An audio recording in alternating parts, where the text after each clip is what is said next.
It's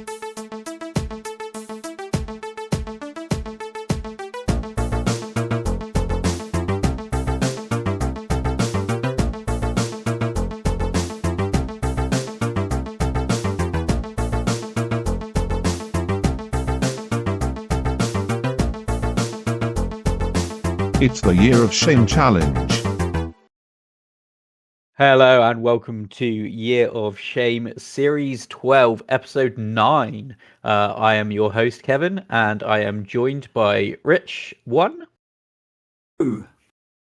And Rich 2. Hello. So, we did a bit of a shorter episode last time, but that was now 2 weeks ago recording-wise. We did drop live for people to listen to last week. But I imagine there's not a huge amount for us to catch up on in our personal lives since then. But just in case, Rich 1, have you been up to anything particularly exciting over the last couple of weeks? Well, hopefully this will come out in the next few days. Yeah, I mean, I've not been up to anything exciting, but we have been battling Storm Dara. Yes. We got hit hard, mother. Oh, no. Real hard. Yeah. So I almost lost a wheelie bin. Oh no! The terror. I mean, honestly, as for a middle-aged man, not having your wheelie bin to hand for the last collection before Christmas is very, very scary. That is true. Yes, on the build-up to Christmas, it could be terrifying. Could you imagine? And an egg chair fell over. And I lost the bolt in that egg chair. It doesn't seem to be recoverable, I'm afraid. So, I mean, but luckily my wheelie bin was recovered 50 or so yards down the road. So didn't get too far then. No, absolutely terrifying, and I feel like a hero. To be fair, it was pretty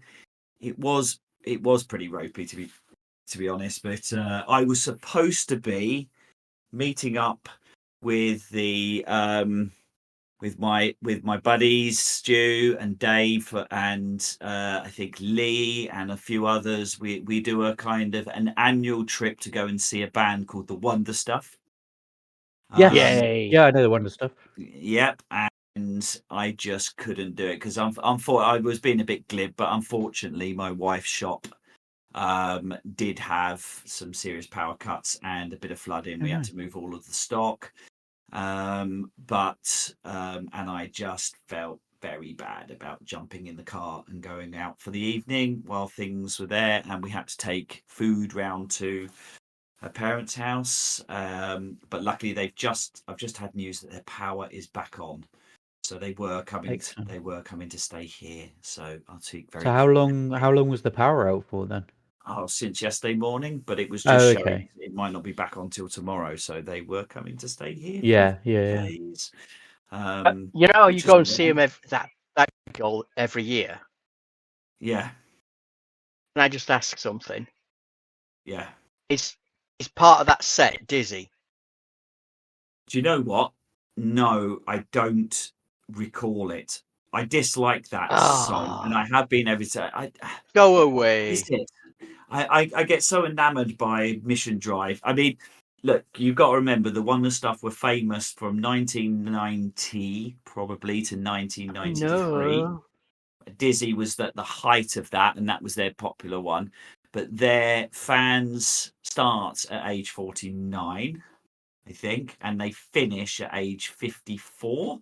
And there is no new and no one older. So when you go there every single year, you just see the same people just aging. It just becomes fatter. Is there going to be a point where and grayer, where people start disappearing and no new people are coming, or like that is it, yeah. So it's one of those bands where it's just got a very short window of fans, but they're very loyal and we go there. But yeah, and I was trying to justify going, but even so, they shut the bridges down, and I was looking at the travel time. I think by the end of the day, it wasn't so bad, but it was still 3.5 hours for me to get from here to Bristol, and it was just too much. So I really apologise. I missed those guys. So that's been the big news, really, and just and now we're just gearing up to Christmas, and it's been lovely today, ironically, and it would have been fine to go down. So That's my news so far. No Fair dramas enough, fair like that enough. over here. I was going to say, Rich, too, have you been up to much? No dramas like that for us. Not at all. No? We've got some roads that are flooded, but that's not a patch on to having entire routes closed down. Yeah. I mean, it doesn't take that much to cut Wales off from the rest of the world, does it? We cut ourselves off from the rest of the world, to be perfectly honest. We've tried charging you to get in, but no more. Yeah. So yeah, no, it was a surprise. It was quite localized, wasn't it? But yeah. It's still been bad. It's just not as bad. Yeah. Definitely had some rattling pains in the windows and so forth. So, but yeah, nothing to the degree that you guys seem to have been hit with. Yeah, okay. Rich, you been up to anything else? Anything non-weather related? No, well, not. Oh, sorry. Either of you, go for it. That was my problem. I didn't specify which Rich. You perhaps call us plug 1, plug 2, like De La Soul used to do. Dumb and Plug Dumber, 1. but Dear, no, not that. Let's go with the plug option. Come on, Dumber. You carry on. Well, I haven't got anything that's been done, so that was very short.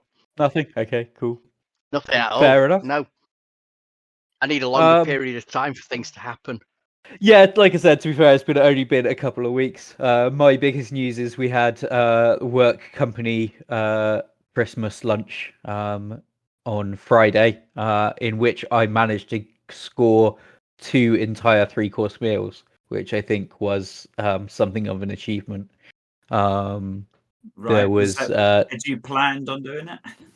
No, so there was some people who didn't turn up, 3 or 4 people who didn't make it for various reasons. And so I was having my starter, and the waiters were like, "Oh, there's a spare starter going. Does anybody want it?" I was like, "Yeah, I'll have another starter. That's fine." So I mean, it was a different starter. It wasn't just like more of the same.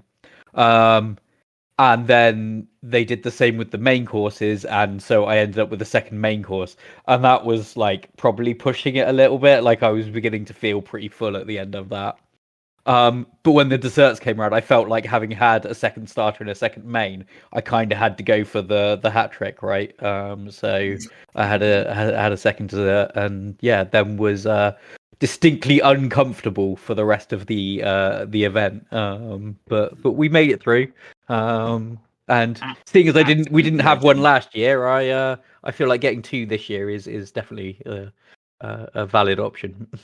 Not like the sort of wild Christmas parties of photocopying your bottom or anything like that. So no. We just it's literally just Christmas lunch at a Nicholson's pub, and then stay in it for drinks and stuff afterwards. So nothing particularly exciting, but enjoyable, and always good to socialize with the colleagues and the rest of that. So perfectly enjoyable day, and an afternoon off work. So yeah. Fabulous. Okay. Well, if nothing else on the personal front, we'll move on to pile progress, which I think Rich 1 has got for us. Yeah. Okay. Let's go to Mr. Forder first. Let's see where you've got to, and because it's only been a couple of weeks, why don't you add in some? What have you been watching as well? Well, I have finally finished Graveyard Keeper, which was a long slog, but it was fun. Way back, I think I said it was basically. How many hours is that? Is that just you've been grinding away, or is it just one of those? Just takes ages to get through. It just takes a long time. I haven't noticed how many hours I've done, to be honest. There's still some achievements to get, which I may or may not go back and get. I don't know. Those are, that's to be confirmed. But that's finally ticked off because there's 3 DLCs included, so there's quite a lot of stuff to get through there. But that's done and dusted finally. I haven't started anything else, and you know what? I haven't started anything TV wise either. But what I am looking forward to is next year we should hopefully have season 2 of Gen V, and connected to that we will have the fifth and final season of The Boys. Very much Excellent. looking Yes, forward. yeah. Very much looking forward to that. I fell off of Gen V, to be honest. Is it worth getting? I actually really enjoyed it. It was good. I found it wasn't as connected as to the Boys as I thought they were going to be. They made out that it was going to be quite heavily connected, but it seemed to have a very loose connection, in my opinion, to what was going on. You could see why it was connected, but it wasn't a game. It wasn't sort of a big deal. But yeah, they're both good, but you don't have to have seen one to appreciate the other. Is it connected to any source material, comic book, or anything, or is Yeah, Gen V completely standalone? There's a collection of comic books of The Boys, which is Garth Ennis, who did. I don't think there's any Gen V Preacher, stuff though, Preacher, is there? things Gen like that. V's a complete No, there's not. standalone There isn't a spin-off. Gen V, and there is potentially a prequel series called Vought Rising, which they're looking at doing. And if that's anything like the other two that have gone before, that should be very good. It's got a good pedigree because anybody who knows the Supernatural series, Eric Kripp, who wrote that and did that for 15 series with Sam and Dean fighting demons and God knows what, which was a fantastic show in its own right. He's behind the adaptation of The Boys. So yeah, it's got a good pedigree, and I've really enjoyed all of those shows. And we know for sure it's the final season, is it, of Boys 5? It's strange why they don't go to 6. Is that because they are? I think they're just coming to the end of what they've got. I think it's actually better. Like I've got a lot of time for people that go, right, we're doing this and then we're stopping, rather than just keeping it going until people stop watching it, because that's when the quality tends to like really deteriorate. I mean, not controversially, depending on whether or not you want to be controversial against the internet, but I found Boys 4, the last season of Boys was 4, wasn't it? Obviously, so next season 5. Yeah. Apart from the vampire flying killer sheep, which I thought was absolutely ridiculous. But it was almost ridiculous in just not a. It was almost a bit like, that's just a bit naff. It was a bit naff. I get this where they're coming to. It was a sort of miss the mark. But apart from that, I really enjoyed it. I actually preferred the story. I thought they took it further.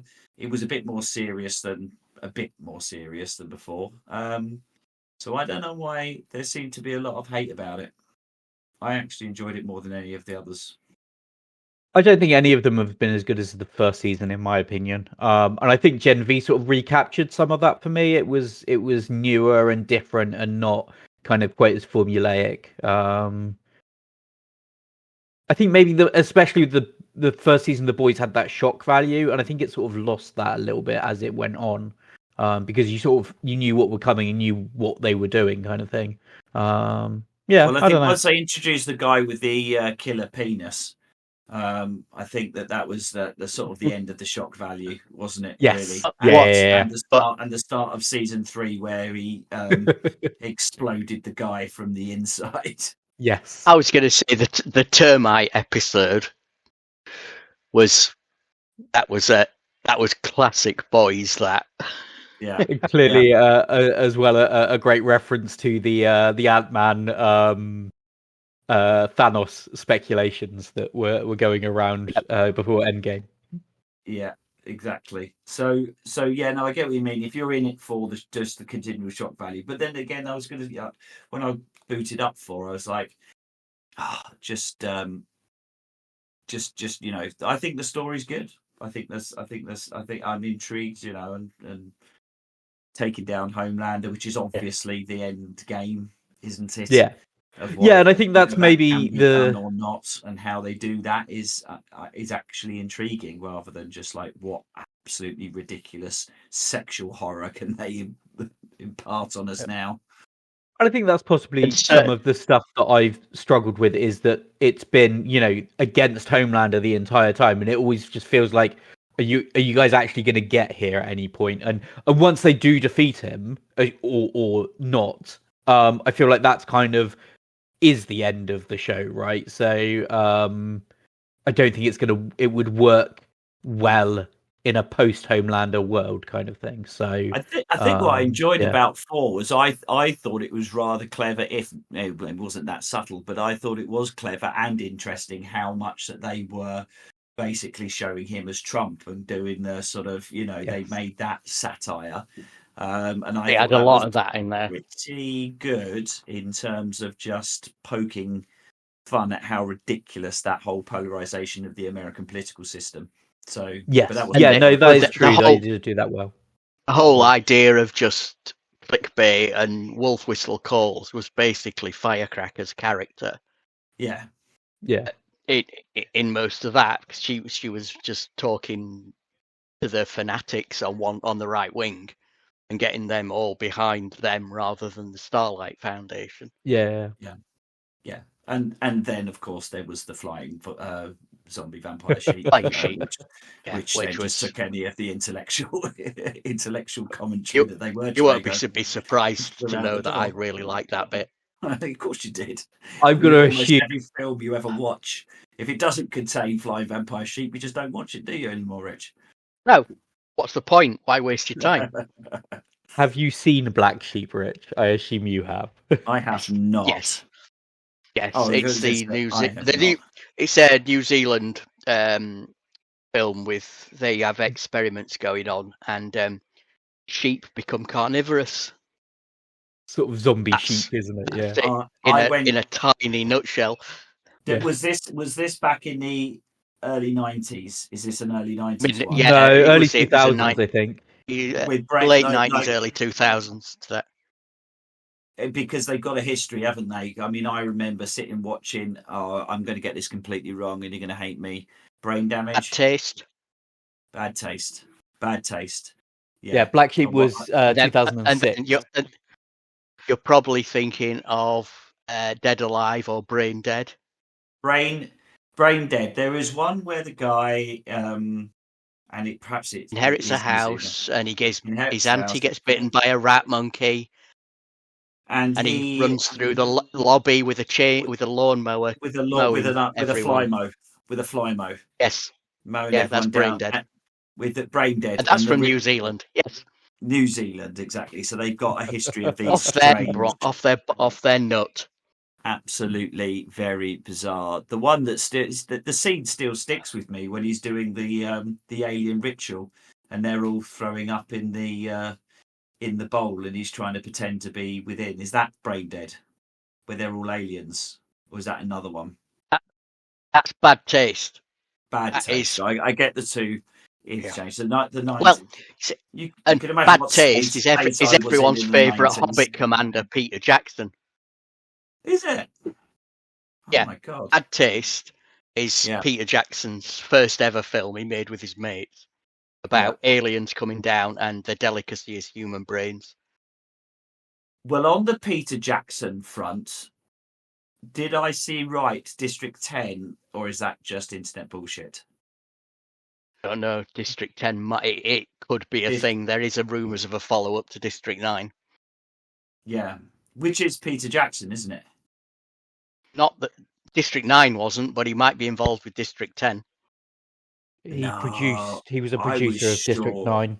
He was a producer on it. He wasn't a director on it. I know that's, I was working on director or screenplay, sorry. Yeah, no, I knew he had a connection to it. That was all. So, yeah. It could be. Everyone wants a piece of him. Frighteners with Michael J. Fox in. That was him. If anyone's seen that one. I have, yes. That's good. All right, so we've... how did we even start this conversation? You asked me what I'd be watching. You asked me what I'd be watching, and we went to Peter Jackson via The Boys. There you go. And Kev, what have you been doing? Professional. You can do all this, sort this all out in the edit. This is where thanks for that. Becomes an absolute nightmare. It's all right. When they hear this, it'll be totally smooth, and these comments will be confusing. So I've been exclusively playing Dragon Age over the last couple of weeks. I'm now at like 30 hours, so I've done another like 15 hours in the last 2 weeks. So I think that's doing pretty well. That's always a key time, I think. 30 hours. That's a big drop time. That is. Once you get to 30 hours, you're either committed or it's starting to get. Yeah, no, fall off this. I still have the same issues with it that I had before, but I'm still enjoying the storyline and the characters and all of those good BioWare things. So I will see it through to completion. I still think I might even complete it this year. I'd like to complete it this year because I'm currently on like 4 games, I think. So having completed 4 and bought a new one, it'd be nice to complete that new one as well. But yeah, I think it deserves the community deserve some respect for you to getting through to number. Would that be 4? Would that be 4 in total for the year? No, that'd be 5 if I finish Veilguard. Fair enough. Yeah. Like you said, I think they deserve me to achieve that. So hopefully in our next episode, I will be able to say that I have finished it. Although saying that, I'm away for a week over Christmas, so who knows? So yeah, that's kind of my progress. TV wise, I finished watching Arcane. Absolutely loved it. Series 2 was just as good as the first season. I will continue to insist that as many people watch it as I can. Other than that, I don't think anything particularly to report. So yeah, just if you want to let us know what your pile progress is like, Rich. Well, it's pretty predictable. I think last time I reported that I'd got myself stuck in Baldur's Gate. Yes. 3. I managed to get through that, so I managed to destroy the Steel Watchers, which basically resulted in the Steel Watch factory just being destroyed anyway, and nothing particularly special for the incredibly hard boss. Nothing I really even noticed. I may as well just blown the bloody thing up from the start, as it didn't seem to. I can't remember. I didn't seem to gain any benefit. All I had to do was kill those very hard Steel Watchers boss, and then go to the machine and press self-destruct anyway. So right. I should have just blown it up from the start and saved myself about 6 hours of a fight, which wasn't particularly enjoyable. I then moved on and had a very nice time. Moved on a little bit more, solved a few murders, and then got immediately stuck in Baal Temple, where I am now fighting. I can't remember the guy's name, but I think the storyline is Dave Baal. That's it. Yeah. Is it the devil guy? Down in the sewers, underneath the sewers, you may have completely skipped it as you could. You can go into Baal's temple. In fact, you can find a back door, which is the best way to go into a temple. And if you want to, and I think if you're doing the evil playthrough, which I can't remember what people call it. What do they call the evil playthrough? They call it something. Evil playthrough. I mean, there's the Dark Urge playthrough, but Dark Urge, yeah. That sounds good. I think that's got something to do with that, because you can side with this guy. He's obviously one of the 3, but you lose. And this is where my brain doesn't work anymore. I've only seen her name on the screen a billion times. The druid, the Harper woman. Oh, yeah, I know who you mean, but I can't remember her name either. Yeah, no, Jaheira. Yes, yep. Jaheira, and but I wanted to keep Minsk, the strange guy, because I thought it was quite funny, the guy with the hamster. So I'm not Minsk and Boo. Minsk and Boo. So I'm not giving any details that will give any spoilers, because it's so strange. But because I found him quite amusing, I sided with him. Now I'm in. Yes, so he was in the previous games, I think. So yeah. Yes, I mean when I played Baldur's Gate 2, that was right at the very beginning, and I probably played through once. I don't remember anything from those games. Yes, so now I've got stuck trying to kill this guy. I seem to keep getting myself stuck and keep going on side quests and not quite finishing it.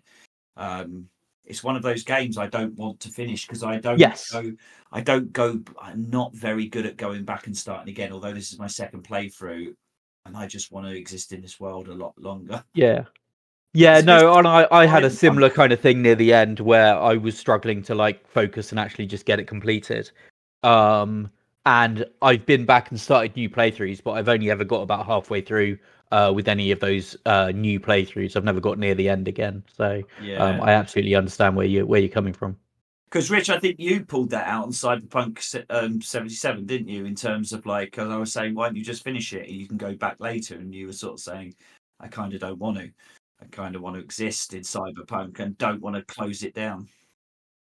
You just want to, you kind of enjoy that world and what you're doing with it. That was my thing with Cyberpunk 2077. I was enjoying doing things in the world, and I almost didn't want to push the story on because I was just having too much fun roving around Night City, doing the bits and pieces that were in there, and finding new stuff, because it's a massive map on that game. And there's always something kicking off that you can just dip into or ignore as you feel fit. So I think I'm going to take the inspiration of that. I am going to try and push on through. I might dump this this fight if I can't get through it the next couple of hours, and then just push on and keep going and get it closed down by the end of the year, which would put me on 7 games for the year, which is not great, but I've had some really good times this year. Better than mine. Completed things that I definitely would have done. I would have liked to have got onto Horizon, but again, it doesn't. I'm Horizon's one of those games where I'm halfway through. I've done so much, and then there's such a gradual build up in learning all the different weapons and the things and getting. It's hard to go back to. Yeah. I feel like I'd have to go back. I've forgotten most of the storyline, which isn't so much of a thing, but you feel disconnected from it and your reasons for being in the world and all of that. Yeah. So it keeps putting me off. So I'm most likely kind of set myself a little task to get Baldur's Gate done and probably crack open Cyberpunk, because that has been sitting there. And from what Rich has told me through the year, I more and more fancy it. And because I've got a Witcher 3 itch, and because of the recent news of Witcher 4 coming, I kind of want to get a bit of CD Projekt Red vibe going on. It has just occurred to me while we've been sitting here that I did actually. I've been playing through Borderlands 2 with a friend and actually finally completed that last week. So yeah, no, I have. That's another game. That is 5 now. So Borderlands is a great game when I get into it. I haven't done all of the all of the knockoffs, but I think either it's a good franchise. We're talking about. Even if you don't connect with all of the games, you'll find one in there that you like, because they're all sort of the same thing but with a slightly different tweak, and the story's a bit different on all of them. So some people like the whole lot, some people just go after one or the other, with the exception of the pre-sequel, which is Bilge. Yeah. Right. Okay.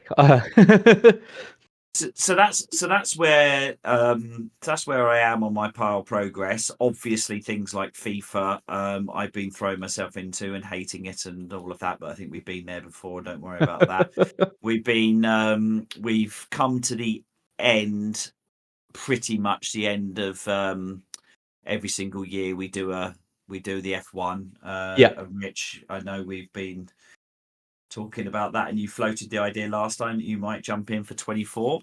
If not, we will be doing a Christmas special, trying to invite back all the alumni who've played F1 with us over the years. Mr. Forder, you were. I don't know if I could be considered an alumni. Pain in the arse, maybe, but alumni, maybe not.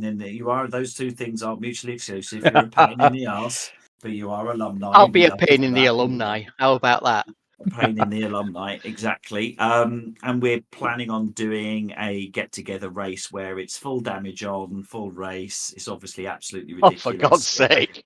No one gets Does anybody make it to the end? Or it's basically a pit stop a lap. It's basically a pit stop a lap. It's ridiculous. So if anyone who's listened to this has been with us through any of the years of that F1 championship, then do tap us back up on the chat and get involved in that. But this year finished predictable disappointment of James ending up winning. He was a bit of a Max Verstappen this year. few little controversies that he improved his own car without anyone actually authorizing it, but we let him get away with it. And yeah, he's now untouchable. So much so he's not even coming into the next. Well, he's away next week, but we can't catch him anyway. Even though I did ram him off the road on the last corner in the last race to get ahead of him, but even cheating wasn't enough. But so that's yes. So that's the other stuff I've been doing. As far as what I've been watching, notably. And thoroughly enjoying. I very much enjoyed Dune 2.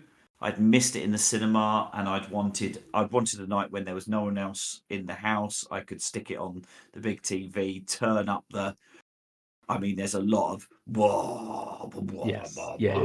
weird bass kind of thing. So you just kind of want that tour de force of noise, and thoroughly enjoyed that. And then dive straight into Prophecy, which I actually have really enjoyed. I mean, it's very much Dune on a budget. You can tell they've taken all of the stuff out there. It's set like, I mean, Dune is confusing as it is, but this is something like set 30,000 years before Dune. Sure. It's a confusing timeline, but it's going back to the sisterhood and all of that. It's actually quite good, but it's a bit like the Star Wars series where you can see it's green screened a lot. So it loses some of its there. But to be fair, the characters and the actors, and I actually haven't looked whether or not there's any source material on this because I haven't really read the Dune books for 25, maybe I say 25 years. It's probably 30 years. I think it's easily 30 years, if not 35 years, since I actually read the source material. You're saying I was between 3 and 8 when you last read them? Yes. Yeah. Exactly. I was very precocious, Kev. I was the same age as you, obviously. I was very precocious reading space operas. Yeah. But that was the time where, yes, I had the time to sit and read never-ending space operas and fantasy, £1,000 fantasy, like 1,000-page, sorry, not £1,000, 1,000 I was going to say fantasy books like The Magician. I didn't realize books were so expensive back then. No, exactly. So yeah. So if you like Dune, you'll like Dune Prophecy. It's absolutely credible and well worth watching. And then What's that this on? week. Prophecy is on Atlantic, I think. Oh, I don't have that. Think so. If not Prime. But yeah, my next recommendation, if you haven't jumped on it, again, completely different vibe, but very much enjoying the new Day of the Jackal. Oh, okay. Yes. So if you have read Forsyth's original book or the original film, which I think is in the early 70s, the original plot is about the assassination of a French president. Yeah. Or the attempted. This one is a modernization of what that is. So it's the same story in modernization. Again, sometimes I cringe at them. I felt like it could be overproduced. Yeah. It gave that vibe where it's just too action Marvel type thing. But Eddie Redmayne is very good in it. And yeah, so if you haven't seen it, definitely jump on that. Yeah, both of those are Sky-based ones, so Now TV. Yeah, and I've had three on top of yours. Recommendation for Arcane. I've had another two people I wouldn't have thought would recommend it to me. Like I was like, you watch that?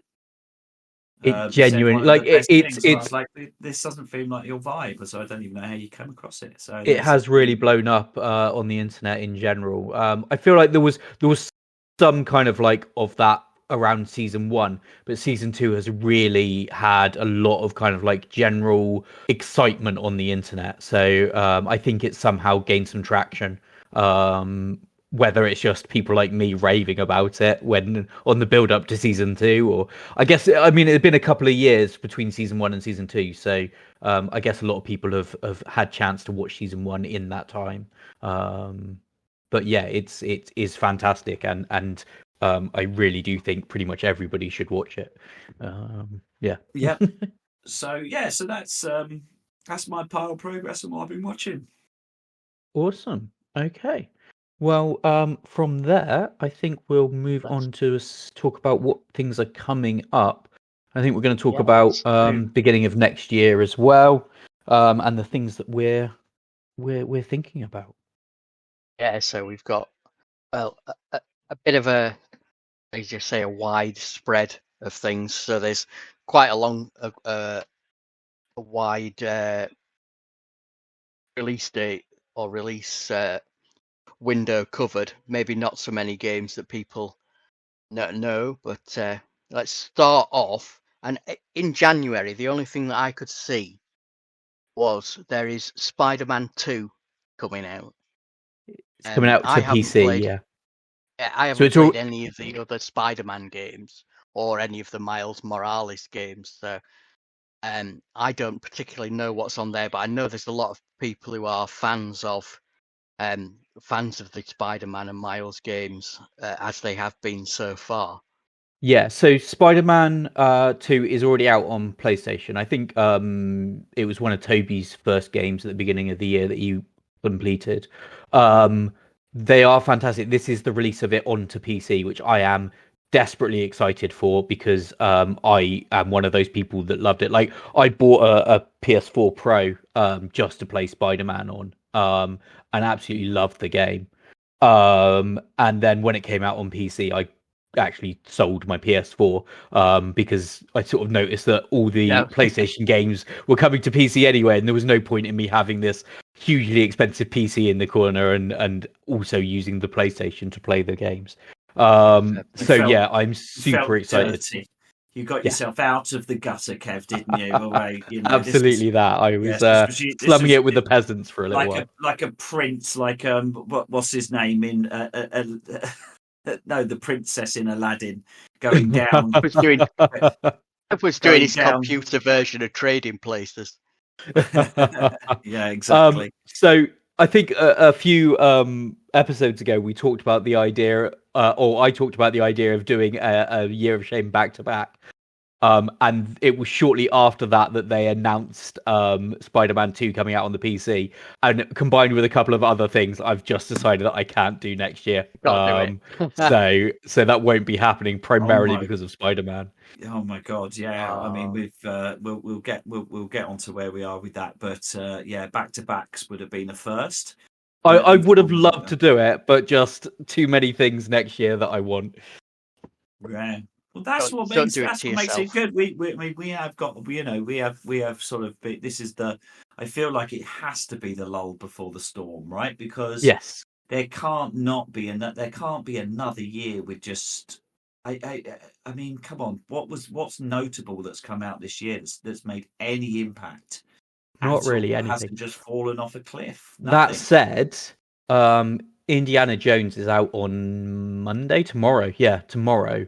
And that seems to be getting a lot of positive feedback at the moment.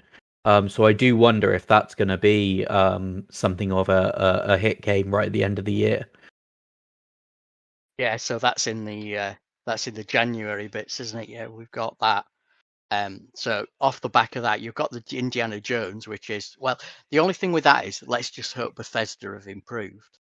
Well, yes, and it's not the world's buggiest fuck show that's like they normally are with their things. I mean, to a certain extent, you kind of want Bethesda games to be buggy pieces of shit a little bit, but oh no, I always. Yeah, Bethesda always just miss the mark for me. I mean, great games, but just there's always something about it that just annoys me and makes me fall off them at the end of the day. But yeah, so to be fair, because it's not wise to go, as they say, if you don't want to drink, don't go in to hang around pubs, right? So I'm not hanging around these these review places. I am just being targeted by certain things that I know I should, like The Witcher 4. What's the kind of setup with this Indiana Jones game then? Was it? I must admit, I don't know anything it's- about like the storyline or when it's set or anything like that. I just saw that it's a Bethesda sort of action adventure game, and seems to be getting, like I said, a lot of positive feedback at the moment. I'm sure it is tomorrow that it comes out.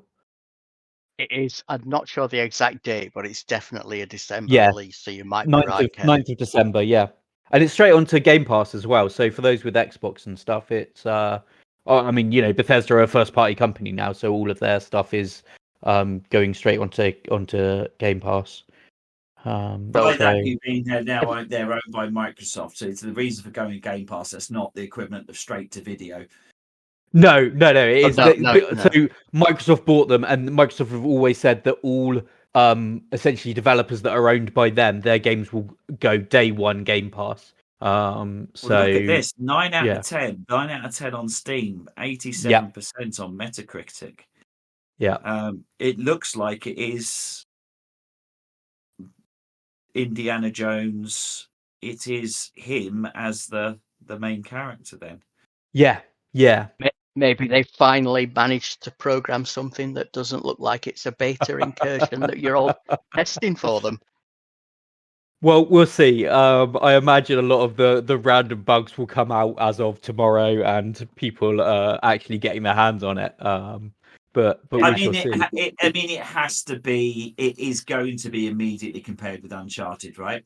In terms, I would have thought so. Yeah, it is gonna, because Uncharted is basically is Indiana Jones a copy, isn't it? First off, but they've, those are some of the greatest games that have ever been made for the PlayStation. So it's going to be compared, and I presume it's going to be quite a similar vibe. Bit of jumpy stuff, bit of whips. Is whether or not it runs through any of the how much of a homage it is to previous games, where it has lots of Easter eggs in it and callbacks and all of that stuff, which would flick that nostalgia fix. If you go to the Temple of Doom, even if it's at a different time. Yeah, I suspect they'll have to do some of that, but hopefully it won't be too much.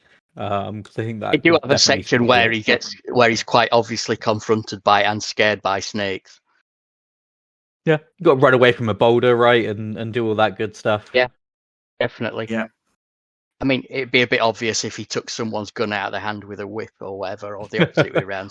Well, I could imagine that being a fairly standard move, though, right? Like being able to disarm people. I could see that being a thing. Yeah, I've got a when was the last? There was definitely an Indiana Jones Temple of Doom game, and I can't think what platform it would have been on. I mean, it could have been back as early as an Atari. I'm sure I played something on the Mega Drive that was along those lines. There was, and his whip was, and it was just a terrible. It was like, and you were just, all you would do is, it was a platform basically, and you would use your whip, and there was, I just remember there was Raiders of the Lost Ark. Might have been an arcade game. Might have been an arcade game, because you started off in a mining cart. And you had a whip, and you had the thuggies. Yes. There was Indiana Jones and the Temple of Doom was an arcade game developed by Atari. Oh, there you go. In 1985, so a year before I was born. No way! Unbelievable. There was also a Raiders of the Lost Ark game on the Atari 2600 in '82. Yes. And I don't think that was good. And there was a Raiders of the Lost Ark game on the Atari, but it wasn't Indiana Jones at all. But it was called Pitfall. But it was clearly trying to be on that vibe. So, yeah, I remember that. I might. Luckily, it's not coming out on any format I could buy in the next couple of days, because I'm sort of talking myself into just completely blowing this year of shame. Get in there. Get a PC sorted beginning of next year, and you can play it on that. Yeah, that Let me is give still you in some the other plan. options then. Go on then. So there's three other things of note for December that I've got, and I think even one of them might be out now, which is Marvel Rivals. Marvel Rivals has come out. I've been watching people play that on Twitch with some slight envy and great interest. It's not really my sort of thing. I've avoided it, that type of game for the most part. But the Marvel element is definitely kind of hooking me in. So it's a hero-based shooter. So it's A bit Overwatch. PvP, is it? Yeah, so it's PV. So it's team-based PvP. But it's like Okay. Overwatch and Valorant and those kind of games. Yeah, and looks like, very similar to those kind of games, but with a Marvel skin on it. And unfortunately, that Sure. Marvel skin is just enough to have me interested. But it is a free-to-play game. I haven't picked it up or downloaded it or anything because that would be violating the rules, even with it being free. But hopefully, in the new year, it's still getting the player count and all the rest of it. And Oh, let's It's see. free to play, so you just need to wait and press the download button at a minute past 12. yes, I don't mind those games. I'm pretty awful at it, but sometimes you play enough, you can have a couple of good runs and keep yourself hooked in it, right? When you don't do just slightly less awful than you did last time and I'm get some kills. Mid table. I'm always happy if as long as I'm mid table on any of those games. Overwatch, I'm like, I've done a good job here. I've done the best. I'm hoping to lure some of my friend group into it, because I reckon it's one of those games that if you're playing with a group of friends and having a bit of a piss about, it'll be good fun regardless of whether or not you win anything or do particularly well. So certainly that's how we Here's play and beers PUBG. mentality. Yeah. Yes, yeah, exactly that. Yeah. I've got two other ones that I just want to bring up. So these are both your sort of future shooters. So there's Warhammer 40k Dark Tide, and I think it's a VR game, which is Alien Rogue Incursion, which is a VR horror game, first shooter type So game. So Dark Tide has been out for a while, so I'm not sure. has that? I mean, I've got it. It's on my list. I've been playing it all year. But I think there was a recent fairly big update, so that might be what you're seeing. That might be Unless what it's I'm coming seeing. out on, I've not seen it on the PlayStation, so it might be a PC and then a Oh, console I think I release. did see a PlayStation release actually, so it might be that. Yeah. So what's the difference between the Dark Tide, apart from the story being a shooter, and Space Marine 2? So Dark Tide is not story based at all. It's an entirely multiplayer game. Did you ever play Vermintide? Yeah. So it's the 40k version of Vermintide, basically. Okay. Yeah. Okay. But it's a lot of Yeah. fun, enjoyable. It's in a much better place than it was when it first came out over a year ago. And they've fixed a lot of the issues and stuff with it. But yeah, it's a perfectly enjoyable game. But there's like a handful. I say a handful. There's maybe like 10 different maps or something and 10 different mission types, and they sort of shuffle them around. But you're largely playing the same thing over and over again, kind of thing. Yeah. It's one of those games. I love the franchise. Let's say the franchise. I'm sounding a bit American there, but anything Warhammer. Yeah. Is always of an interest and mainly a disappointment. But I still play Blood Bowl. Yep. Still loving Absolutely Blood Bowl, right. which is great. And any of the turn-based top-down strategy tabletop kind of recreations of Warhammer, I will always pick up. But I'm not that interested in the first-person shooter. I'm not that interested in Space Marine 2, to be honest. Even next year. That is on my list to pick up at the beginning of next year. Not for any strong reason other than the fact that I've got a friend who's been playing. The friend that I've been playing Borderlands with wants me to get it so that we can play the co-op stuff together. So. Yeah, they're saying if it's got a co-op option, it's more interesting. I actually, when it first came out, I didn't realise that, and then I forgot that was its vibe. I didn't. Yeah, I'd probably enjoy that. But okay. I've got some February releases then, so if we have a look at these. So 3 that I've picked out. So there is the Monster Hunter Wilds, and we've got Civilization 7, and I think it's coming out in February, but Assassin's Creed Shadow is penciled in for February, from what I can see. Yeah, unfortunately, Civ has always sort of slightly it absolutely should be a game that I love, but I've never quite managed to get into it. Assassin's Creed, I haven't really played since like 2 or 3, I think. I'm sorry, what was the other one you said? Oh, Monster We've Hunter. got, I bounced off them as Monster well. Hunter So Wilds. yeah, unfortunately, none of those are particularly of interest to me. Those are sort of games that I will buy if I get bored and then regret buying them. That's what we're supposed to be avoiding doing after doing the Year of Shame. Those are new pile of shames. I mean, hopefully you'll after doing this year that you'll realise that hitting that buy button is just not worth it, as you kind of can sniff out a pile of shamer from a mile off. Civ 7. I think I probably bought or downloaded when they become free all of the Civ games at one point. Got into them for about 15 minutes.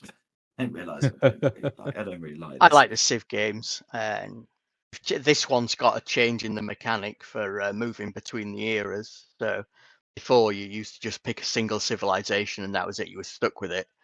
But now you can. I think it's a bit like there was a game called Humankind, which had a similar way of working in it. But you can switch the way that your civilization is working, and the different sort of governances and this kind of thing to send it in a different direction. So you might have a particularly warlike civilization at the start, but you may move in another era to become more science focused and that kind of thing. So it'll be for someone who likes that, like me. That I think that'll be quite interesting to see how that pans out and see whether that works as a mechanic or not. Yeah, I think I've got 4. I think I've got 4 purchases next year, maybe 5 depending on Indiana Jones, because that has sparked my interest. But I think my next year is going to pan out like this. I'll probably drop on COD in January because everyone's playing it. But then again, I get 3 weeks, and maybe they will start dropping off. And if they do drop off, I'm not that interested in it. But I've heard it's quite good. So that might be just a kind of a bit like you, Kev, just buy because everyone's playing it. So if everyone's still in it, I'll drop on that. I'll get F124 because that's just a an evergreen really. We just always buy that, and we always buy it a year out of date. So don't buy the 25, buy the 24, and I think that's only about 20 quid. And then for me, it's 100% the moment that The Witcher 4 drops, and I pray The Witcher 4 drops early next year. Is that supposed to be next year? I thought it wasn't that likely to be that soon. Do you know what they are going to do? Yes, what? I think what they're going to do is they're going to drop it on PC first. Let us sort out the bugs. And let you play the bugs out. That's what I've been reading about, to say that they're not going to have another cyberpunk disaster, and they're going to drop it on the PC crowd quietly and let you sort it out and then drop it on us. We do tend to tolerate that a little bit more. Yeah, exactly. Because seems fair. Machines, and then obviously it's all gearing up to GTA 6. Yeah, yes. So yeah, GTA 6 I would put in there. Yeah. Borderlands 4, it might be out next year. Yeah, and Borderlands 4 that would be that as well. Yeah, so that would be another one. If Witcher 4 doesn't come, I wouldn't buy Borderlands 4 and Witcher 4. So depending on which one of those drops. That's interesting. Those feel very different games. No, because they're so involved, right? So sure. My plan for next year and what I learned on this year is that I'll buy the game, commit to it, get it done, and not buy again. Which is why if Witcher 4 came out at the same time as GTA 6, then I would be sad. I couldn't hold those two in existence in my head at the same time. Do you know what I mean? It'd be a big conflict for me, and I'd feel like I wouldn't do one or the other justice. But you never know. Yeah, that's The two other things I would look at from my point of view as well would be the Doom Dark Ages, which I think looks good. Yep. And Atomfall, and still I mentioned that last time. yeah. I like a good apocalyptic sort of RPG style thing, a bit along your sort of Fallout kind of things. And given that Fallout 5 would be a long way off if we ever get it on PlayStation, given that it's Bethesda and they're first they're owned by Microsoft, so that might be the only option I've got. But yeah, I would add those two in. Those are the ones I'm looking at. What is the ruling that they had in terms of holding on to exclusives and not letting them? They're allowed to. It was Bethesda. They were fine with it. Was the Activision purchase that they had? Right, so they signed an agreement basically that PlayStation would keep getting first party releases for that. I don't know if that ever actually went through. Did it? Just on the Activision. I think so. Yeah, it was COD specifically as well. I think. Yeah. So we could never see Bethesda stuff on the PlayStation. Microsoft are not great at keeping exclusives exclusive, if I'm honest. I think you'll start seeing more Microsoft stuff on PlayStation because I think in the not too distant future, Microsoft are going to stop pissing around with consoles. I think we're going to see the cloud gaming be their kind of primary focus and the subscription service. They don't want the overheads of dicking about with actually making consoles and managing that. Do you think they said that that's either they feel like they have lost the console war or they just think consoles are irrelevant? Having seen what Microsoft have been doing over the years, I think that they want the profit margin. They're not worried about the turnover. They're worried about the profit margin. And profit margin on hardware is minimal because you have to spend a lot to create it and you can't sell it for that much more than what it costs to make. What they want is that recurring subscription revenue, right? That's what they want. So I wouldn't be surprised to end up seeing something like Game Pass come to PlayStation, and be able to get all the Xbox games through Game Pass on your PlayStation. Like, I genuinely wouldn't be surprised to see that. And like even my TV, I can use Xbox cloud gaming through my TV. If I linked a Bluetooth controller to my TV, I could play Xbox games on that without owning a console, right? I think that's where they are looking to end up, and just leverage their huge server farm cloud infrastructure that they already own and that they own for all the business infrastructure stuff, for the cloud gaming. And just I don't think we're quite there yet because the infrastructure isn't quite there yet. But I think that's where they want to go. So do you think we'll ever see a PlayStation 6? I think we'll see a PlayStation. I don't think Sony are going to stop doing that. I think we'll see because they don't own enough. They don't own enough cloud infrastructure, or they'd have to go to somebody else, and I can't see them going to Microsoft for it. I could see them going with Amazon or Google potentially for it. Yeah, I think we'll see at least another generation of consoles. After that, I'm not so sure. There you go. That's my prediction anyway. And now it's recorded, and when it happens, I can go, see, I told you. And when it doesn't, I can pretend it doesn't exist. Exactly. Yeah. Yeah. Potentially a big year, difficult year next year. Yes. I don't envy whoever ends up on that. Any other releases to talk about? No, I think that's all of them. There's a couple of other ones in here, but I don't think they're going to garner much traction with their Death Stranding 2 or Walking Simulator: The Revenge, Mm-hmm. and Mafia: The Old Country. Mafia games always get. They always get some love in the community. They're not bad. But and I quite like the second and third ones from those, but not sure I'd go in on another one. Fair enough. Yeah. Okay then. Well, on that note, let's move on to some questions, which we actually do have this time. Oh no! Time for It's Your Letters. Here we go. It's your letters. It's your letters. It's your letters. It's your letters. So, I've had, I did a couple, well, I did a post before our last recording, but we sort of decided not to do it. One, it was very last minute. We only got 2 questions from that post. And then I did a new post for this week and got a few more. So we don't have a huge number. But let us discuss what... So first of all, Benjamin Bowles asks, what has been your favourite genre of game you have played this year? And have you tried anything new that's either surprised you or made you never want to play something like it again? Rich too, anything on that one? I don't think I've had anything that I haven't, a new one. I don't. What I tend to do is buy lots of games from genres I like, but then just never get around to playing them.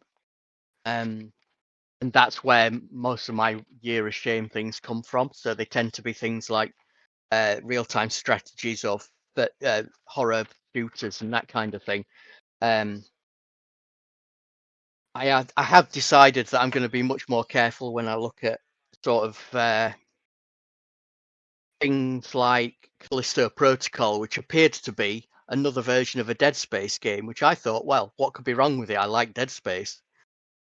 I'm going to be wary in future of going for something like that. I think I wouldn't necessarily jump straight onto something like that again.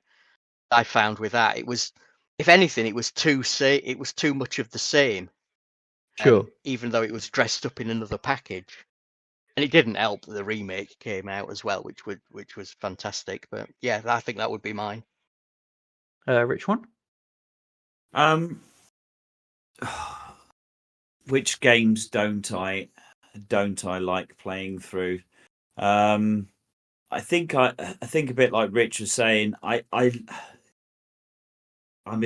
certainly done with first person shooters, really. They don't interest me, especially if they're kind of a little bit route one. Mass Effect was a very good example of something I had to push through to enjoy, but I enjoyed the storyline. Yeah. Right, and not the mechanics. So actually, first-person shooters, I'm just not interested anymore. I picked up, I tried to get back through Miles Morales. And what would you class Hogwarts as? It's not a first-person action adventure, it's right? like an action adventure, and they have to be. There's such a time commitment. Yeah. Falling off of Assassin's Creed, again, I did love the games and love it, but they've got to be something special. You know what I mean? So I'm not just going to buy them and move forward. So Witcher 4 will do that. Cyberpunk, I'm looking forward to get, but only on the strong recommendation that Rich enjoyed it because it had the depth of it. Do you know what I mean? They're just wasting time on not AAA. I mean, we never speak. It's always AAA. The double A's and A or B level action adventures I'm kind of done with. It's weird because when they're really good I get totally committed to them, but when they're just average and they're the same again, I completely fall off them. So I will pick those very carefully and not do any day one stuff. But apart from that, I probably wasn't that adventurous with stuff that I looked outside the pile. Because again, this year was grinding through those action RPGs that. I wondered if Balatro would make it onto your genre that surprised you list. Doesn't surprise me at all. Okay. It surprised me that it fell within the genre. It surprised me, but as soon as I looked into what it was, I knew it was a game that I would absolutely love. Sure. Because it is the genre that's for me. It's turn-based, it's strategic, it's deck building. So anything that just connects me back to old kind of D&D, sure. Magic, the Gathering, that kind of thing. That's where I should stay in my lane, and I should. I assume you don't play Magic Arena. No, I don't. I just never liked its interface. I sort of. Fair. I also because I haven't got a PC and I've had it on Mac, it hasn't Sure, worked. yeah. And it's been really difficult to get in. And I've tried some of the mobile versions of the games, but I actually like playing against people for some Yeah. reason. Magic itself, Magic the Gathering itself, playing in the where they set you up and you're just playing against the computer. For some reason, Magic doesn't interest me that. It's Yeah, although no, I do absolutely. like other versions of it. But yeah, Okay. Balatch is good, but it's it's the Doritos, it's the Pringles of games, right? That's the problem. I don't think I mean, genre of game, it's been the same stuff always. Like none of it has surprised me. It's all stuff that I always play. I think my biggest surprise has been how much multiplayer stuff that I play. I didn't really realize how much I'd got to a point where I was playing primarily multiplayer games. But yeah, and nothing that I've played this year that I would never touch again. I think I have a pretty good knowledge of what I like and what I don't like, that I tend to not play stuff that I won't enjoy. Yeah. Okay. So Brian Riley has asked us, what was the first podcast you listened to, if you can remember? His was Skeptic's Guide to the Universe, and he says it was over a year before he realized they were a gaming podcast. Rich one. What was your first podcast? What popped your podcast cherry? I am going to say I think I got into I think gaming podcasts. So I probably got dragged over into the idea of podcasts with Ricky Gervais. I think just listen and maybe Adam and Joe. Yeah, but that was the first like where they were moving from XFM into the podcast arena. So all I was really getting from that was the radio show on these strange things called podcasts. Yeah. And then I think I found Frugal Gamer and I can't remember the other one. There was one before and then Midlife Gamer. So I probably found Midlife Gamer. Yeah, Christ, back when it was when Darren Matt and Darren were doing it, probably episodes 3, 4, or 5, something like that. They'd be going, and then that was the days they had a forum. It wasn't even on Facebook; it was an actual forum we were getting involved with, which seems like completely alien now, and I can't believe it was that long ago. So this isn't a sort of a kiss ass thing up to Matt and Darren, but I think it was those guys who got me in because it was the gaming genre. And then I just picked up more and more of the gaming genres from there. Do you listen to a lot these days? Or? Oh, mate, honestly, it's ridiculous. I listen to everything. I spend my every waking hour listening to a podcast. I'm now on heavy rotation with things like from comedy ones for Ellis James and John Robbins. For that's good, yeah. And then Battleground 44, loads and loads of history. I'm just at that age now where anything to do with Second World War, history, empire, and I'm just constantly into it. Is this essentially the replacement for like Radio 4? Like it is the replacement for all other educational materials that I could possibly get my hands in. Because I was Audible then, so I didn't go. The podcasts were quite light. I would only be in gaming podcasts, pretty much. Yeah. I ignored. Rich, do you like your war podcasts?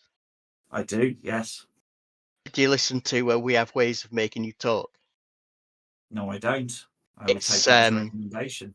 It's one of the Hollands and Al Murray, and they do different sections and bits and pieces from World War II. That's really good. That's one I listen to. If you like that sort of stuff, give that a listen. It's called We Have Ways of Making You Talk.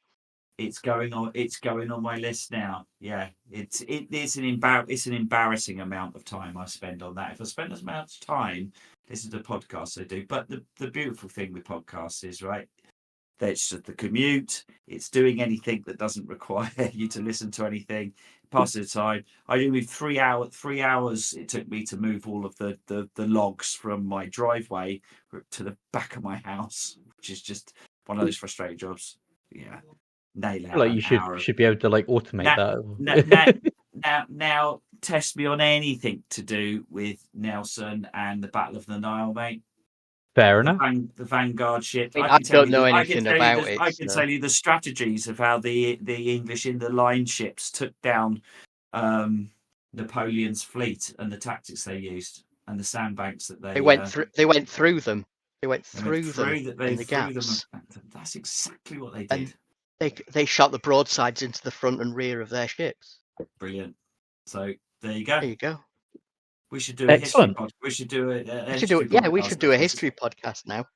Yeah, we'll just listen to all the podcasts and then we'll just regurgitate Copy it. them. Because at the end Yeah, of the day, that's we'll- what historians do. They just read books to regurgitate on podcasts. We'll just take podcasts We'll call and regurgitate it. Let's call ours. We have ways of making you listen. Yeah. I mean, that does seem like a better name for a history podcast. What about you, Rich? Too. What was your first podcast? Right. So I think the first ones I listened to, I listened to the Adam and Joe stuff at the same times. I will always remember Song Wars that they used to do on there. Yeah. With Song Wars was great, and probably Richard Herring as well, because he's been doing podcasts for a long time, and I've always listened to his. Yeah, that's the fella. Yeah, fan of that one. Then I was off work ill quite a while, and I found the Midlife Gamer podcast. And at the same time, just prior to that, I had been listening to, and I can't remember the name of it for the life of me, but there was a podcast that was connected to World of Warcraft. There was a couple, and they might have been husband and wife, I don't know, but they ran through all the bits and pieces that were going on in World of Warcraft at the time, and if there were new raids or tactics that people were running and that kind of thing. And I would listen to that religiously because I was part of quite a in-depth guild at the time. So I wanted to make sure that if somebody went, oh, we need to do this or whatever, I wanted to know what the fuck they were talking about and didn't want to miss out on any sort of game content just purely because they wanted people who'd got a knowledge of how to do X encounter without needing to explain it in depth to everyone. Did you ever listen to any of the Frog Punch Studios ones? The Instance. Yes. They now do things like FilmSack and TMS. I can't remember. Scott. I can't remember.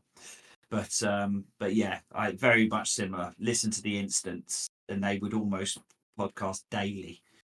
It would be on the raid support. I miss that. Miss those days. I miss Warcraft, to be honest. But anyway,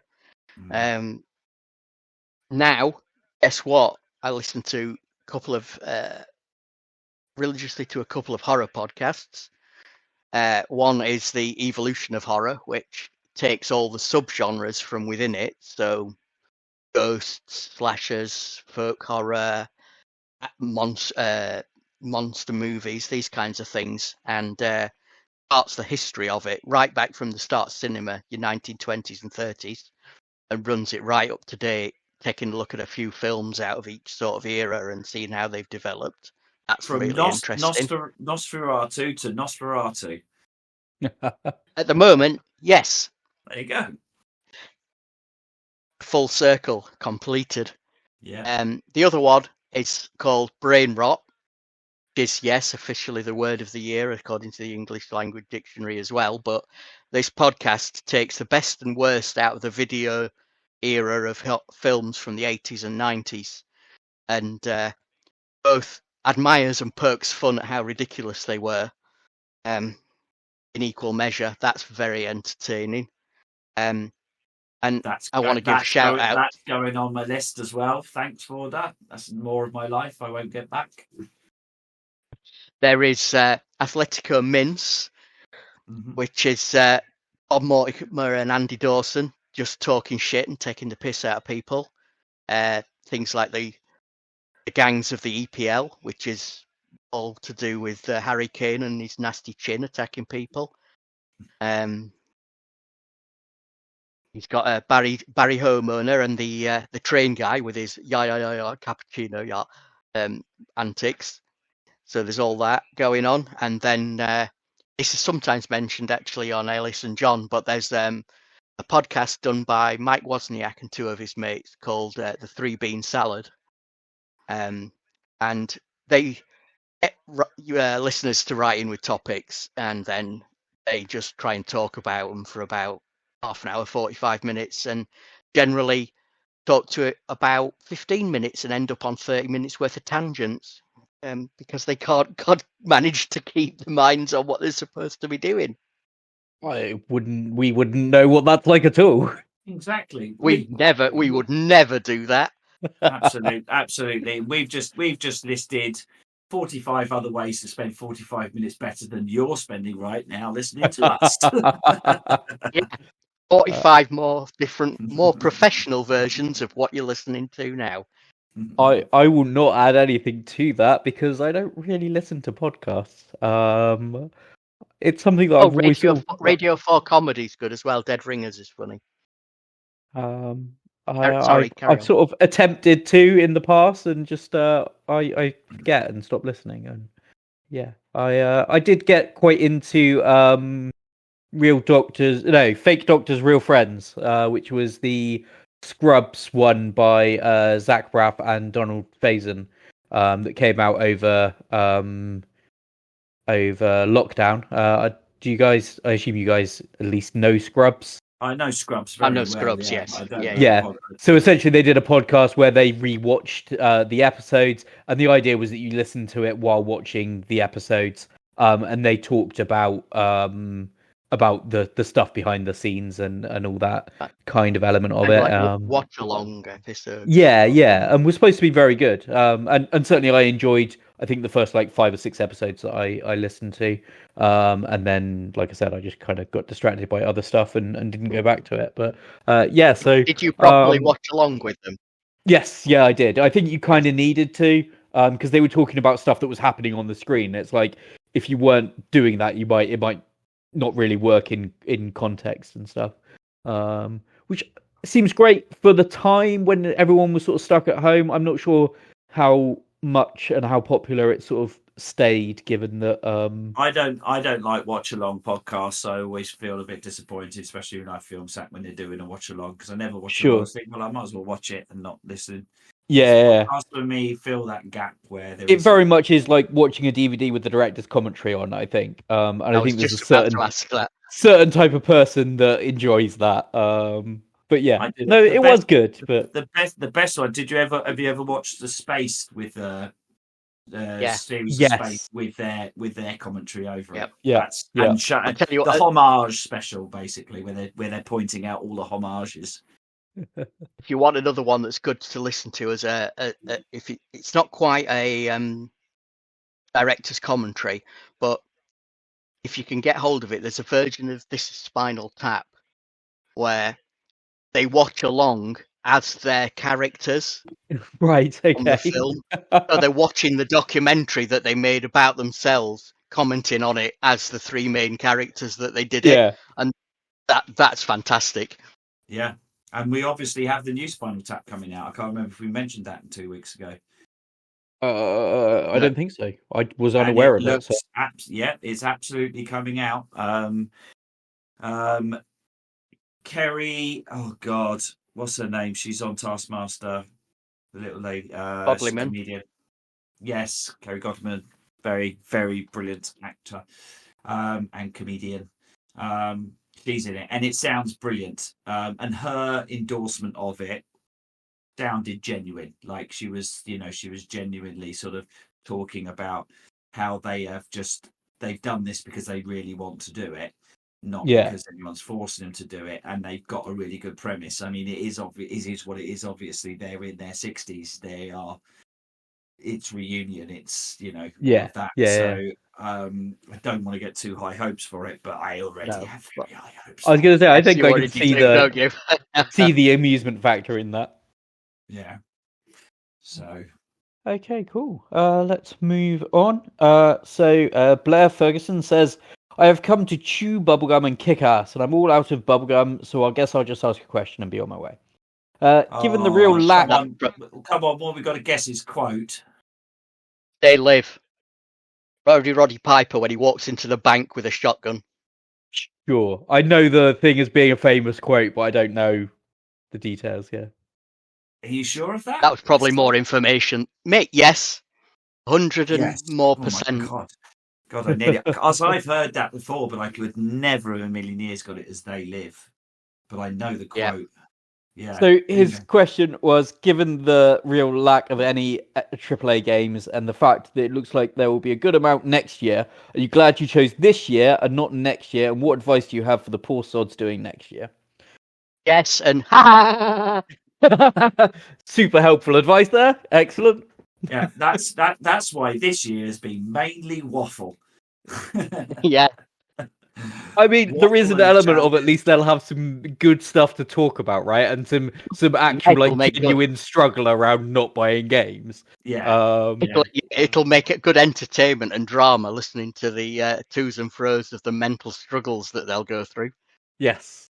I think easy year of shames makes soft men. So, or whatever it is. I will be back at some point for another year, but not next year. Yeah, you need to lie down. Soft, Kev. Come on.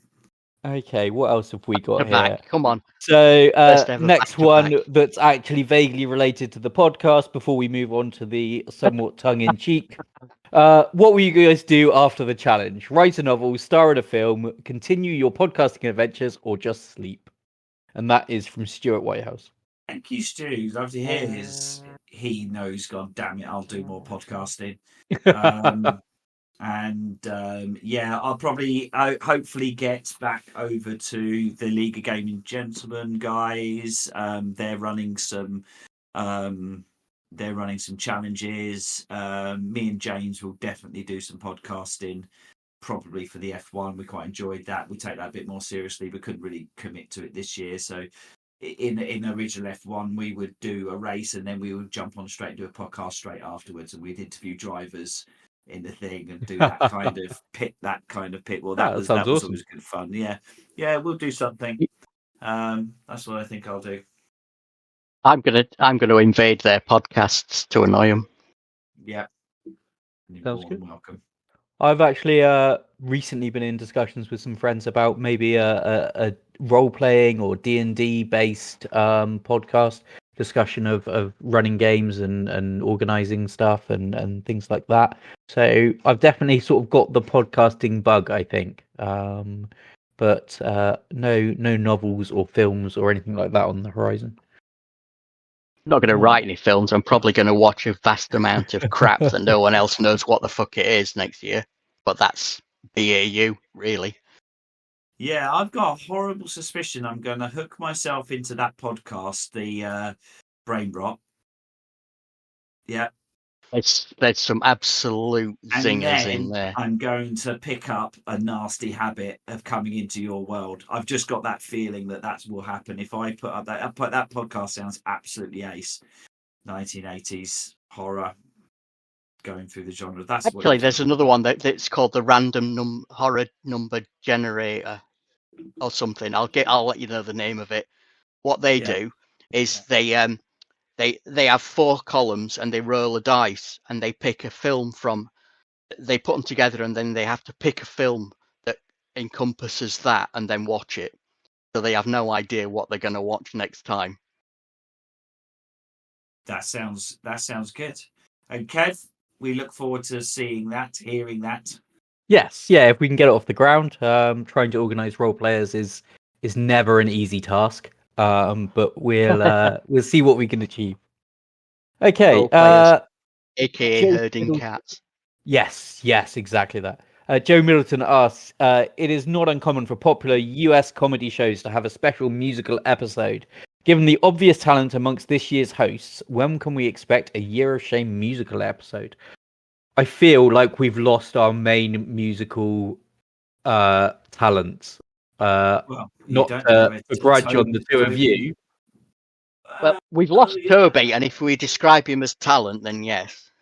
Yeah, it's Toby being the most talented of us all. Yes, that would be it. But you never know. You never know, Joe. You never know. You never know. You Moving never on know what quickly we may before this. No, do. no, Hello, no. We're I'll stopping be that your there. podcast director. Okay. Adam Edwards asks, do you experience aphantasia and Aphantasia. anendophasia or have the odd intrusive thoughts? Apparently, it's a condition which means you don't have visual imagination and are unable to picture things in your mind's eye. Some people don't know they have it because they know no difference. The other one, anendophasia, is a lack of inner monologue. Anybody suffer with any of these things? I I do not think I've suffer got from the it. first one. I suspect I have the first one. That not being Okay. able to see things in a mind's eye. Most times when I'm trying that, I tend to get a very black, nondescript view of things. I definitely Okay. have an inner Yeah. monologue. I mean, if you ever see me talking to myself, shut up, I'm having a staff meeting. If you're talking to yourself out loud, I think that's the lack of inner monologue coming out. Yeah. So there is a really great podcast called Radio. Let me just come. This is the podcast This review is just show, a right? podcast This is podcast we're recommendation. literally running out of Man, content. the We're now podcast just review reviewing edition. other content. But if you want to go back and listen to the What? I can't say these words. What are they? Aphantasia? Aphantasia, Right. as in the Fantasia, but not the Fantasia, as in not the Mickey Mouse thing. The opposite to that. Is Radiolab's one on that. That really explains it, and it's quite a bizarre thing. And I don't suffer from it, but I can imagine. I can imagine how people, how you can't explain it, because with the way they go through it, I thought, well, I don't have this. I do visualize stuff. I can visualize stuff. But then they had people who interviewed on how they visualized things, like this. People were describing they visualize an apple, and then I was like, "Oh, I don't visualize it. Like, if you tell me to think of that phrase, think of an elephant, and you see an elephant. Yeah. I don't see an elephant. Like, I know it intrinsically, but I don't see an elephant. But I have very lucid dreams where there's pictures and everything like that. But if I close my eyes, if I imagine an elephant, I just imagine it in its description, not in its I don't see it visually in any way, shape, or form. Is that not then the thing that we're talking about? It is, but it's not, because I think I think I can, because when you hear people who go the other way, so obviously, like all these things, is completely on the spectrum. Do I have an inner monologue? Yeah, it never shuts up.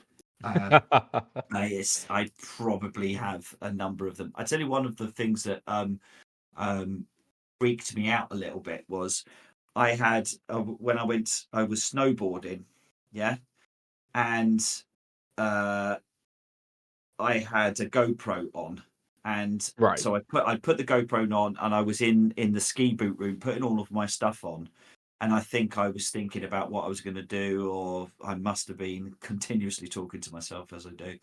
And it was only a shot from me going of me on my own going from the boot room out onto the ski slope, and then I happened to watch it back not too long afterwards, and I went, it was completely silent. Like, how silent that whole scenario was. But for me, it's like blah blah blah blah blah blah blah. I have to do this. I was like, Christ Almighty, I'm a psychopath. Like, in a monologue just never shuts up. But there you go. That's me. Fair enough. Thanks for the therapy. There we go. Right. What other questions? Apologies for the beeping and bleeping in the background. It's people jumping on, making me feel jealous about COD. So I'm just going to switch that off for your benefit. Okay, so I think the only question left is and it's been a while since we've had one, but Dave Packer wants to know, now it's winter, I've no doubt your little heads will be getting cold. What's your hat of choice? For the viewers at home, we had a middle finger from Rich too. Rich one. Any particular Dave Packer go-to needs to hats? leave it out. Oh, absolutely. I'm all about the trucker cap. Fair enough. Basically, I walk around and look like a MAGA supporter. I don't mean to. I look like an American trucker. It's just the hats I like go to best. In fact, my missus, I wear that hat so many times, so much. My missus says you can't wear like baseball caps to everything. You need a smarter cap. I think she was talking about maybe a flat cap or a fedora or something like that. So I went out and bought one that was one for a suit, which was basically a baseball cap, but in a material. She's like, well, there you go. Nice. So that's the smart version. Of Lovely. It. So that's my go-to. Rich too. Do you actually wear hats? I do a hoodie. I do a hoodie rather than that. I've got a Punisher hoodie, which I tend to wear instead. I Fair don't enough. do hats. Can't manage a hat. Just doesn't feel right for me. Thing of Yeah. nightmares, that is, Rich. See you coming out of the shadows with your hood up. There'll be people who've experienced that. Bless them.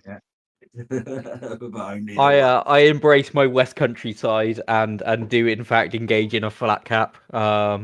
So that is my go-to. Although it is a bit of a pain, I tend to prefer over the headphones rather than like in-ear ones. So hats and them don't go well together.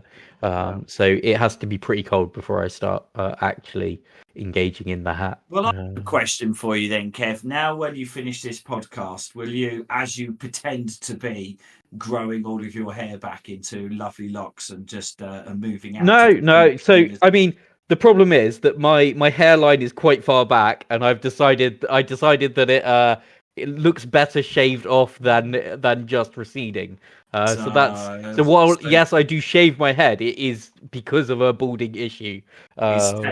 It's taken. We've known that for a long time, Kev. Right from the moment you said at the beginning, it's just taken a year of you just getting into a room with us baldies just to accept you're one of us, really, and just admit it's gone.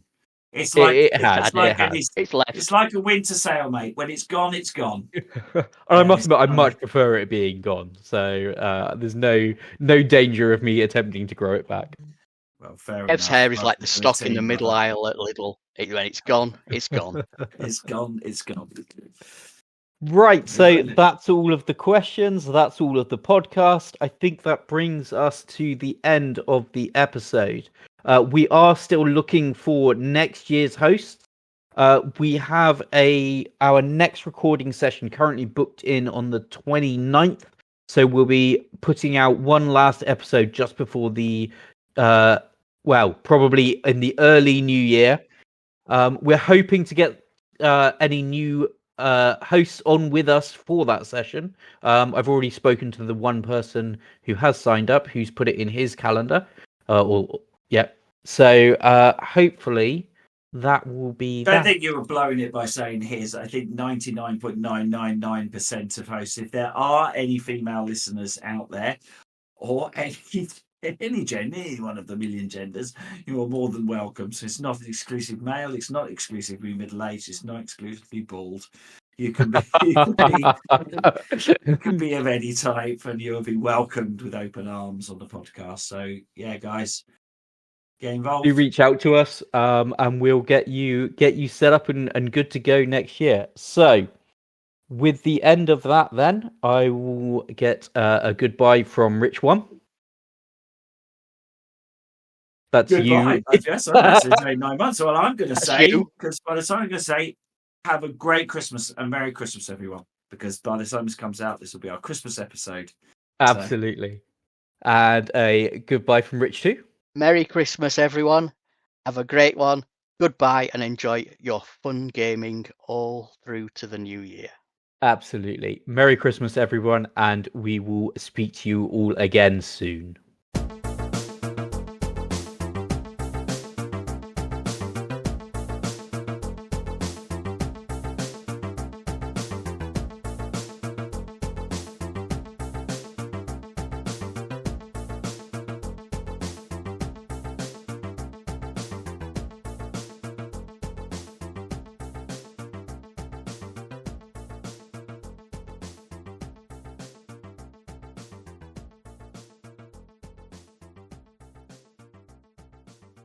There you go. I'm out. That's me done. So we'll move on to my pile progress maybe. Yes, sorry. Yeah, no, I was You're not with us at all, are you? I am totally with you. Yeah, no, completely. It was just it. I forgot that I was doing the pile progress.